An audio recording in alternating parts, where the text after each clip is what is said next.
এই যে আর একটা জিনিস সবাই দেখবেন বলে যে বট বাহিনী শিবির খালি কি বলে, কাউকে গালিগালাজ করে।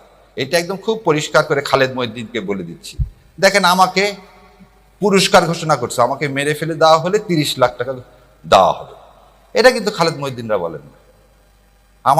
আমার কিসের জন্য, আমার জীবনের জন্য মূল্য ঘোষণা করা হয়েছে।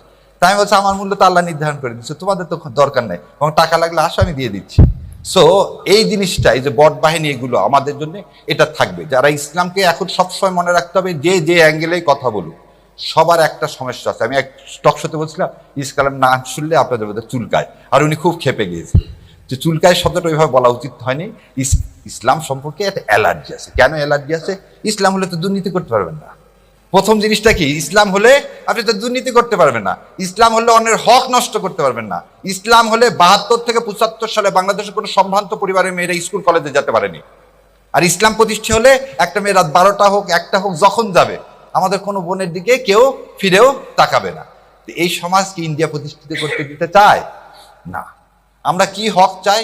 আমরা জাকাত ভিত্তিক হক চাই। আজকে বলেন তো, যার জমি জমা নাই তাকে ব্যাংক টাকা দিবে? কর্জে হাসানা বলে কিছু আছে কোনো ব্যাংকে? নাই। আর জাকাত ভিত্তিক সমাজ হলে যার নাই তাকে টাকা দেওয়া হবে, যার টাকা আছে তারপর ডবল টাকা নেওয়া হবে। এই তো ইসলাম। তো যার টাকা আলাদা কি করবেন? প্রথম আলোকে ইউজ করবেন যাতে ইসলাম কায়েম না হয়। সো আল্লাহ এটা আমাদেরকে বোঝার তৌফিক দেখ, আমাদেরকে কবুল করুক, বাংলার জমিনে ইসলাম কায়েম হোক।